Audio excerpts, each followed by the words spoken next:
Y'all should know that I hate these jokes and pranks.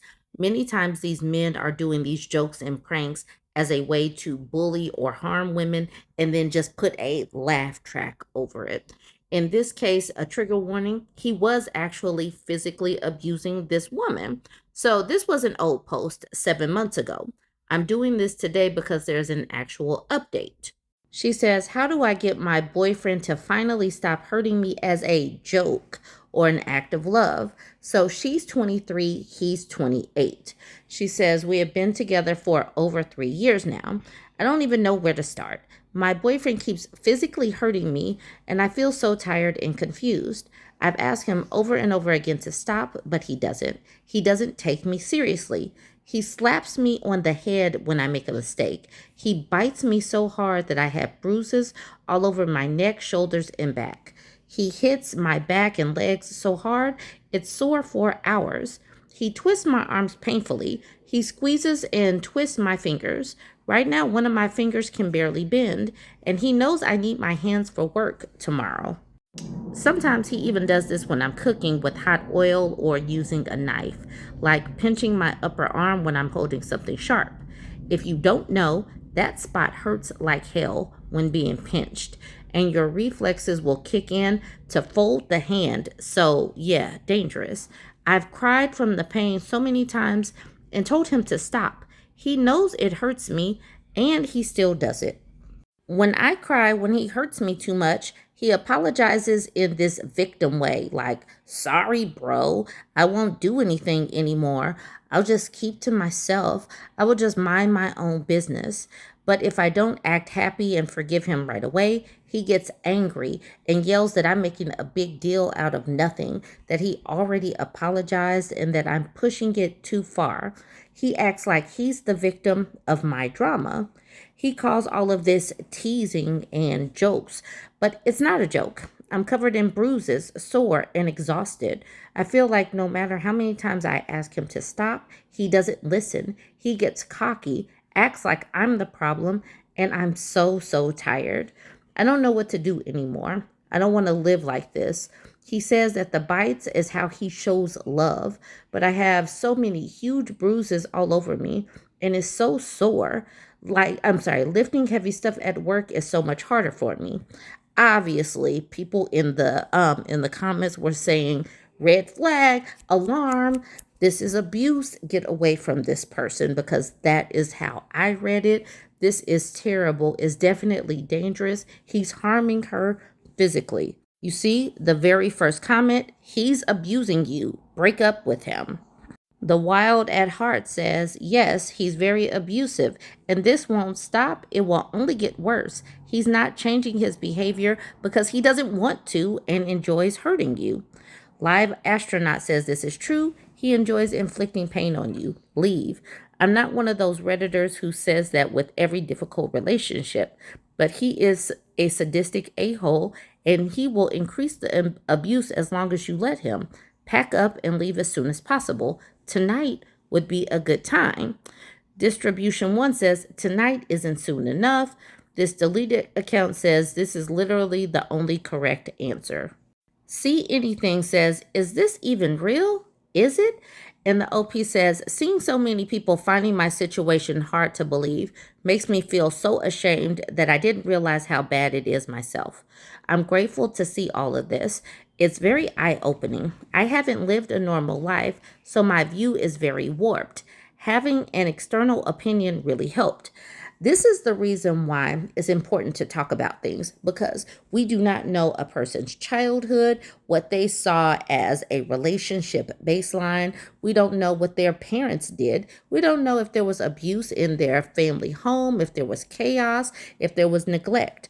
This is the reason why everybody's common sense isn't the same thing. This is the reason why some people can't see red flags, because if they have been walking around with red glasses on, everything looks red. This is the OP again on that same post saying, my family knows about everything. They call me too serious and uptight, saying he's just affectionate and playful. But to be fair, My family has been very messed up towards me in the past. Now that I'm thinking about it, I wonder why I even took their opinion into consideration. Raccoon City Goose says, wow, no wonder you tolerated this from someone like that when you grew up with caregivers like that. You deserve better from the very start. And to that, the OP said, I faced a lot from my family. They even let my rapist visit and sleep over almost every other day with full knowledge of what happened and didn't allow me to have a key for my bedroom. It's barely the tip of the iceberg and not even the worst of what has happened. But yeah, I'm starting to realize I'm carrying baggage despite wanting to act like I'm okay. There's a lot to unpack if I want to do better in life. So, all of this was 7 months ago, and I'm glad that she had this virtual community that said, this is not right, this is not healthy, this is abuse. All right, so here's the update. She says, first, I want to thank people who took the time to respond to my post 7 months ago. I wasn't sure if I would ever make an update, but a lot of the advice people shared helped me. I left. Yay.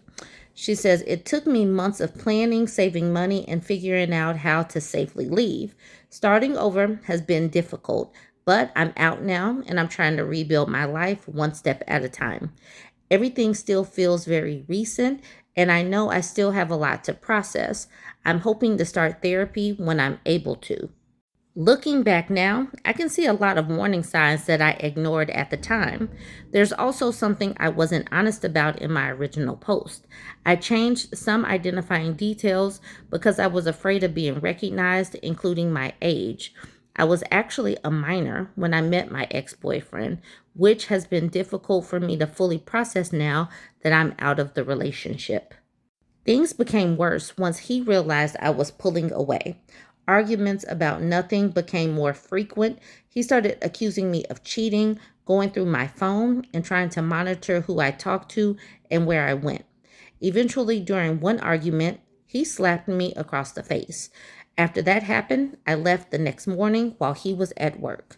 Since leaving, he repeatedly tried contacting me through calls, messages, emails, and fake accounts. He also showed up at my workplace and school trying to find me. A lot of the warnings people gave me on my original post ended up being accurate, and seeing things escalate the way they did was honestly frightening. I tried getting help from the police, but because the evidence wasn't sufficient, nothing came out of it. I decided to move cities, changed my contact information, and blocked him everywhere I could. I still don't fully know how to talk about everything that happened. Most of the time, I just feel numb and exhausted, but I'm trying to take things day by day. Thank you again to the people who reached out on my original post. Your comments helped more than you probably realized. So this is just a reminder, even when you see these posts where things are evident, you simply do not know. And you could just aim for grace and compassion and give advice that doesn't, call someone stupid or any kind of variation of that, because you could actually help. And even if someone doesn't leave in that exact moment, you never know. You could be helping somebody. Peak Penguin says, I'm sorry you went through that, honey, but I'm proud of you for getting out. Stay safe. Medical Let says, agreed. Leaving was the bravest move, and staying safe is what matters most. Feedback overall says the way he reacted when you tried to leave makes it clear that this was never just joking or affection. Glad you got out safely. I appreciate Bro or Brew tagging me in to let me know that there was an update saying, so glad you got out. I hope you can recover from this horrifying experience, and I wish you all of the best for the future. I'm glad that there was a good ending, because we never know how some of these things end, but it is good to see when something terrible happens in these posts where a woman can actually get away. I did need to get to this comment from Capizara saying, I remember your post. I'm so glad you left. Do not block his number. Only silence the conversations and do not answer. Take screenshots of the messages he sends. Keep the evidence. Sadly, I think you will need them in the future.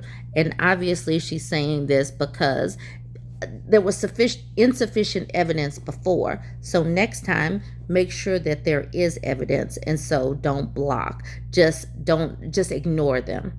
All right, y'all. Let me know what you think of this one.